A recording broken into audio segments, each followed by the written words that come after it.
Assalamualaikum warahmatullahi wabarakatuh. Saya Riyadi Solihin. Hari ini dalam rangka persiapan agenda Tabligh Akbar 1447 Hijriah yang akan dilaksanakan selama 2 hari, yaitu tanggal 28 Juni 2025 sampai tanggal 29. Ada 2 agenda. Yang pertama di tanggal 28 yaitu bakti sosial. Di dalamnya ada santunan anak yatim, ada pemeriksaan kesehatan, ada bekam, dan juga ada donor darah. Nah, hari ini kita bersama dengan Ustadz Emput Saifuddin sebagai praktisi bekam Ibu Nabawi yang akan mengomandoi jalannya bekam ini. Nah, kita akan tanya-tanya selama ini beliau sudah terjun di dunia Ibu Nabawi seperti apa. Ustadz, Assalamualaikum warahmatullahi wabarakatuh. Waalaikumsalam warahmatullahi wabarakatuh. Saya mau tanya Ustadz, awal mula tertarik di dunia bekam dan juga Ibu Nabawi ini seperti apa Ustadz awalnya? Apa yang memicu? Bismillahirrahmanirrahim. Alhamdulillah, saya mengikuti Ibu Nabawi atau dunia bekam ini sejak 2004. Waktu itu memang di kampung ya, di kampung melihat praktek bekam, masya Allah luar biasa. Itu langsung praktek ya. Jadi melihat seorang bocah kecil usia 10 tahunan ya, gitu. Jadi dia mengalami sakit yang masya Allah sudah kemana-mana aja. Dia sering tidak sadarkan diri malam-malam. Itu masya Allah lewat bekam 1 titik di kepala itu masya Allah luar biasa, sudah bisa diobati. Jadi ada perubahan. Nah, dari itu saya melihat, masya Allah ternyata bekam luar biasa. Makanya saya datang ke Jakarta untuk belajar bekam dan langsung praktek. Nah, di sini, alhamdulillah, secara pertama praktek, kemudian secara dorongan dalil-dalil ya. Nah, bahwa bekam itu adalah merupakan sunnah Nabi SAW. Ternyata ini bagian daripada mujizat Rasulullah SAW atau wahyu dari Allah Subhanahu Wa Taala melalui nabinya. Di bekam ini luar biasa, insyaallah. Ya, jadi selain bermanfaat buat ikhwan-ikhwan, memang juga merupakan perintah dari Nabi itu. Iya, betul. Sejak tahun 2004 sudah 2004 awal. Sekarang 2025 jadi 21 tahun ya Ustaz ya? Iya. Biasa. Sudah bisa dibilang ahli lah selama 20 tahun kalau untuk mempelajari ya. Lalu ini Ustaz, dalam dunia apapun kan selalu ada tantangan ya, ataupun hal-hal yang menjadi rintangan. Apa saja yang pernah Ustaz alami ketika melakukan praktik bekam ini? Entah apa mungkin pemahaman orang-orang yang masih belum cukup atau gimana, terus orang ada yang menentang nggak? Tantangannya memang pertama tantangan yang dakwah bekam ini, tantangannya ya pertama secara bekam ini kan sudah dikenal ya. Pertama kami juga mengangkat bahwa bekam ini pertama sunnah Nabi. Kemudian alhamdulillah saya dipertemukan ya dengan seorang ustaz dan seorang praktisi bekam yang luar biasa ya. Jadi masya Allah dia mengusungnya bekam steril. Jadi bekam steril. Nah, ini tantangannya waktu itu belum ada pelatihan, pertama pelatihan bekam belum ada. Belum itu belum banyak pelatihan bekam. Masih sangat terbatas sekali. Kemudian bekam waktu itu masih dipandang sebelah mata. Ya. Mengapa? Karena pertama bekam waktu itu ya, itu masih praktek bekam itu benar-benar di jalanan, di pinggir jalan ya. Gitu. Jadi orang malah tertarik dengan bekam bahwa ini pengobatan Nabi. Maka alhamdulillah usia beliau ini bekam ini diangkat. Jadi standar steril, dibikinkanlah standar SOP-nya. Maka masya Allah waktu itu gencar dakwah bekam ini pelatihan bagaimana agar bekam ini Ibu Nabawi ini benar-benar terjaga, gitu. Punya standar yang bisa dipertanggungjawabkan. Gitu ya. Jadi bisa diterima oleh kalangan medis juga. Nah ini Masya Allah. Tantangannya tadi dakwah bekam itu bukan justru ke praktisi-praktisi yang tadi yang masalah-masalah. Ini Masya Allah dakwah kita di kalangan bekam seperti itu. Masih bekam-bekam yang masalah-masalah. Iya. Alhamdulillah seiring berjalannya waktu mungkin sekarang sudah lebih dari segi tadi mungkin kayak sterilisasinya gitu ya, dari segi kajian-kajiannya juga mungkin sudah lebih banyak. Nah mungkin selanjutnya ini proses ketika berbekam itu apa saja sih yang dimulainya dari apa? Apa menentukan titiknya dulu atau untuk bekam? Nah ini sebagaimana Saudara Salam ya bahwa bekam itu ada 3 kategori ya. Semua disebutkan bahwa khairu ma tadawaitum, bahwa sebaik-baik pengobatan ya. Jadi ada khair ya. Ada khair, ada afdal ya. Afdal pertama khair, afdal kemudian amsal. Jadi paling ideal. Khair itu paling baik, afdalu seutama-utama. Amsal itu se-ideal-ideal. Khairu ma tadawaitum, sebaik-baik pengobatan adalah bekam. Nah, tadi pertanyaannya sebelum bekam maka di sini untuk ada prakteknya ya, untuk pertama kali praktek ya standarnya ya diagnosa. Untuk menentukan titiknya ya diagnosa dulu, kemudian nanti sesuai keluhan. Jadi memang titik-titik ini disesuaikan dengan keluhan. Jadi tidak asal sedot saja. Jadi ada titik-titik tertentu. Misalkan untuk yang dirasakan apa? Misalkan asam urat. Oh ini kaitannya. Maka Masya Allah ini luar biasa dengan dibantu anatomi bekam ya. Itu ditentukan titik-titiknya. Adapun memang ada juga titik-titik memang yang langsung titik-titik sunnah sebetulnya ya sudah memang ada sudah dari Nabi, titik-titik yang di umugis di kepala gitu ya, ada yang di kahir, ada yang di unuk sini ya. Memang tapi semua itu Masya Allah ya. Bahkan dalam sebuah hadis ada juga yang ada satu buku ya itu satu titik bisa menyembuhkan 72 penyakit pada jalan. Jadi ada titik-titik tertentu yang untuk ya Ustaz. Itu kan kalau ada keluhan obatnya bekam. Tapi kalau tidak ada keluhan apa manfaat? Yang secara umumnya. Jadi ini luar biasa ya. Bekam ini ada 2 bersifat, pertama preventif, yang kedua kuratif ya istilahnya ya. Ya untuk pencegahan atau untuk pengobatan ya. Untuk pencegahan, untuk pencegahan ya untuk imunitas, karena manfaat bekam ini adalah untuk ya kalau itu untuk meningkatkan imunitas juga. Membersihkan darah kotor itu ya sudah. Ya. Jadi kalau dalam hadis Rasulullah, kalau selama ini ya mungkin bekam ini identik dengan pengeluaran darah ya. Iya. Biasanya kan gitu ya. Itu yang selama ini kita tahu. Ya. Jadi kalau bekam itu kalau untuk lihat di TV atau di media ya, YouTube ya. Itu bekam itu identik dengan mengeluarkan darah. Ya. Padahal ya kalau kita lihat dalam hadis Rasulullah bahwa kalau istilah bekam itu dalam bahasa Arabnya itu hijamah. Hijamah. Jadi hijamah itu adalah hadisnya itu bahwa kesembuhan itu ada dalam 3 macam. Asyifa'u fi thalatha. Jadi kesembuhan itu ada 3 macam. Pertama adalah syurbatu asal. Apa itu Ustaz? Minum madu. Minum madu. Kemudian yang kedua syurbatu asal syaratotu hijam. Satu hijam itu torehan bekam. Torehan bekam.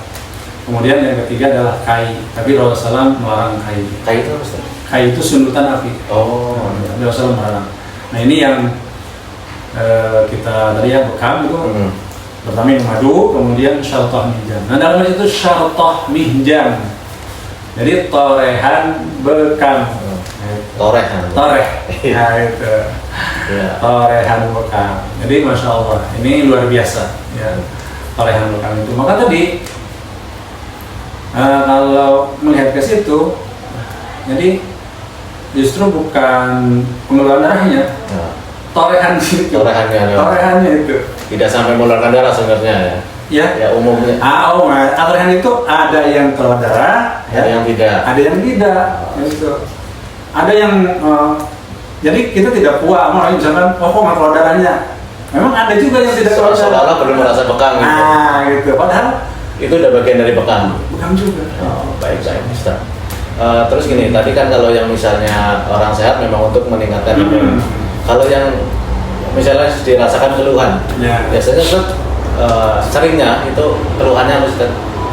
Misalnya kayak apakah asam urat atau darah tinggi itu bisa dibekam. Hari ini masya Allah ya luar biasa, dan insya Allah untuk bekam ini tadi ya tidak ada istilahnya pantangan untuk bekam. Hampir semua ya yang saya tahu ya sewaktu saya di klinik bekam itu saya mungkin ada ribuan ya yang sudah saya bekam ribuan karena tersusun rapi ada medical record ya. Ada medical recordnya. Ya, dari awal medical record sampai puluhan ribu mungkin itu medical record. Jadi hampir ya semua keluhan ternyata bisa dibuka.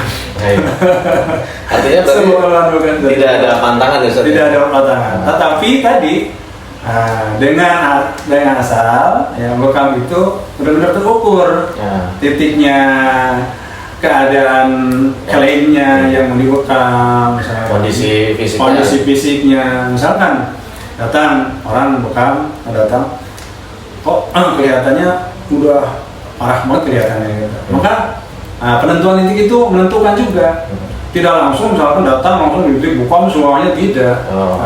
Ada langkah dulu tahapannya, misalkan satu titik dulu gitu. Pernah saya pengalaman itu ada anak kanker leukemia, kanker darah. Itu saya membujuk anak itu untuk membekam 1 titik sampai 1 jam, dan nangis-nangis. Tapi ibunya memang pengen 1 jam. Dibujuk. Qadarullah setelah 1 titik itu hampir setiap minggu itu ikut bekam. Pengen bekam. Karena merasakan manfaatnya. Dan luar biasa itu. Dan luar biasa itu subhanallah setelah dibekam. Nah itu masalahnya. Jadi tadi tahapannya itu 1 titik dulu, tidak langsung sporadis lah ya. Iya betul, tahapan. Jadi ya seperti itulah seharusnya bekam ini diterapkan. Jadi tidak, insya Allah ya di masyarakat itu tidak akan ada yang trauma dengan bekam. Karena tadi langkah-langkahnya itu pasti terukur. Baik. Nah kalau misalnya itu tadi kan pantangannya. Pasca biasanya setelah bekam itu kondisi paling umum dirasakan oleh yang di bekam itu apakah lemas? Kalau donor darah kan lemas ya, karena dikurangi. Nah ini kan juga bekam ada yang mengurangi itu walaupun sedikit itu. Apa biasanya yang dirasakan oleh orang yang setelah berbekam itu? Yang jelas banyaknya merasakan enteng, positif lah ya itu. Tapi tadi lagi-lagi memang harus bekam ini walaupun ada misalkan efek samping dari bekam, itu bukan dari bekamnya sebenarnya. Dari badannya? Istilah malpraktek bekamnya. Dari prakteknya. Kalau dilakukan dengan langkah-langkah yang tepat, itu tidak akan ada efek samping. Justru merasakan enak, bugar, segar gitu. Karena tadi ya pernah saya membekam 1 orang ustadz. Masya Allah. Nah, jadi memang tahapan, jadi 1 bekam itu berbeda ya. Iya. Enak banget ya gitu sudah dibekam. Iya, seperti itu bekam. Iya. Memang kan ada yang telaten di terapi dulu di pijat dulu. Ada yang langsung main stok gitu ya. Jadi dari awal, ini dari cara menyedot pun, itu seorang pembekam itu memang harus melihat psikologis pasien. Apalagi yang baru ya. Biasanya yang baru langsung sedot, dia udah langsung Ada reaksi dari tubuh ya. Langsung ketakutan kan, tapi memang harus tadi bertahap dulu, 1 titik dulu. Iya betul. 1 titik dulu bertahap. Nah kan kalau mau 5 titik nggak langsung 5, 1 titik dulu. Jadi langkah-langkahnya seperti itu. Baik Ustaz. Nah kalau hari ini sekarang yang Ustaz alami, secara minat di masyarakat cukup tinggi atau masih biasa gitu? Nah ini masyarakat terhadap bekam ini luar biasa namanya secara untuk hari ini ya. Sudah terbuka ya, tapi masih jauh karena pertama ya apa yang menyebabkan itu Ustaz? Minat masyarakat kurang terhadap bekam ini? Dakwah bekam itu sendiri masih belum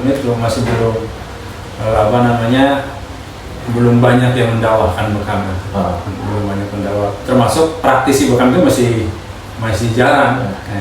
Ya kan dalam satu RT berapa sih pembekam? Jadi sekarang masih banyak orang kan pengennya instan. Sedangkan bekam ini perlu waktu yang kesadaran masyarakat itu masih belum. Kemudian ya dakwah tadi, kemudian di masyarakat, kemudian regulasi bekam itu sendiri, akses belum banyaknya klinik-klinik bekam. Oh iya. Betul kan? Masih yang representatif lah ya. Mungkin kebanyakan masih di rumah atau didatangi gitu ya. Di klinik masih jauh. Jadi orang kemana sih mau bekam? Dan masih banyak tadi penyuluhan bekam. Karena misalkan satu orang di bekam, udah ada praktek bekam, wah bekam itu seperti ini. Akhirnya pukul rata semuanya jelek gitu ya. Selanjutnya Ustaz, tadi kalau memang minatnya masih kurang. Ketika ada orang yang pertama kali ingin bekam, apa pesan dari Ustaz? Apa yang mesti dilakukan gitu? Ataukah cari terapisnya yang kita kenal atau memang sudah terkenal di mata masyarakat? Atau kita kenal secara pribadi nih, benar bekam dengan untuk pertama kali orang bekam biasanya seperti apa? Untuk pertama kali ya apa ya, kalau memang sudah niat ingin bekam, pertama ya harus meluruskan niat. Niat bahwa ini adalah pengobatan Nabi gitu ya. Melaksanakan sunnah Nabi. Kemudian cari memang praktisi bekam yang sudah punya legalitas. Sekarang sudah ada kan ya. Sudah banyak yang legal. Jadi punya sertifikat pelatihan, kemudian mengerti SOP bekam. Kemudian memang harus hati-hati juga, tadi banyaknya mempraktik bekam yang tadi yang massal. Jadi kita memilih terapis bekam itu yang paling tidak kita tahu bahwa dia sudah pernah mengikuti pelatihan. Karena sekarang ada juga alat-alat sudah terjual bebas di pasaran. Ini semua orang mencoba. Lihat YouTube, dia praktek massal. Nah, kita lanjut ke persiapan taklim bakti sosial di tanggal 28 itu. Sudah apa yang dipersiapkan? Berapa orang yang mungkin sudah disiapkan oleh tim bekam? Target pesertanya berapa? Nah, insya Allah untuk bekam untuk basos kita kali ini memang insya Allah seperti yang sudah di Baitul Muttaqin ya. Jadi memang bekam insya Allah kita menjaga pertama sterilisasi alat, kemudian tadi ada tahapan-tahapannya juga. Jadi orang datang ya yang mau dibekam, jadi melalui pendaftaran, kemudian masuk ke ruang fasilitasi, baru ke ruang tindakan. Tahapannya seperti itu. Ada screeningnya lah. Iya, jadi nanti ditentukan titiknya itu tidak tapi ditentukan sama nanti waktu konsultasi. Titiknya nih, yang perlu 5 titik ya 5 titik saja, tidak harus banyak. Disesuaikan dengan kebutuhan. Praktisinya terapis bekamnya ini dari mana Ustaz? Ustaz kan dari sini, dari Pondok Kelapa. Mungkin ada berapa kenalan Ustaz yang akan terlibat dalam bakti sosial besok? Insya Allah yang sudah terdaftar itu sekitar muslimin ada 10 orang, Pak ya, muslimin ada 10 orang. Dan mereka semua sudah terlatih ya? Insya Allah. Sudah melakukan pelatihan. Sudah punya tersertifikasi insya Allah. Artinya orang yang pertama kali mau bekam pun ketika besok ikut insya Allah aman. Insya Allah. Tidak ada malpraktek gitu ya. Malpraktek insya Allah. Baik, mungkin itu saja. Saya kira tadi persiapan sudah cukup dan kita tahu bahwa tim yang disiapkan untuk acara Baksos besok di tanggal 28 Juni ini insya Allah memenuhi kriteria dan memang orang-orangnya sudah terlatih secara cukup. Jadi bagi semua para ikhwan semua yang berniat untuk melaksanakan bekam di bakti sosial besok, insya Allah dengan izin Allah kita mudah-mudahan aman. Demikian, terima kasih Ustaz atas waktunya sudah menyempatkan. Mudah-mudahan kita sampai ketemu di hari besok di tanggal 28 Juni. Mudah-mudahan acaranya lancar, kita semua diberikan kesehatan. Demikian, Assalamualaikum warahmatullahi wabarakatuh. Saya Reddy Solihin dari Suban, Bekasi.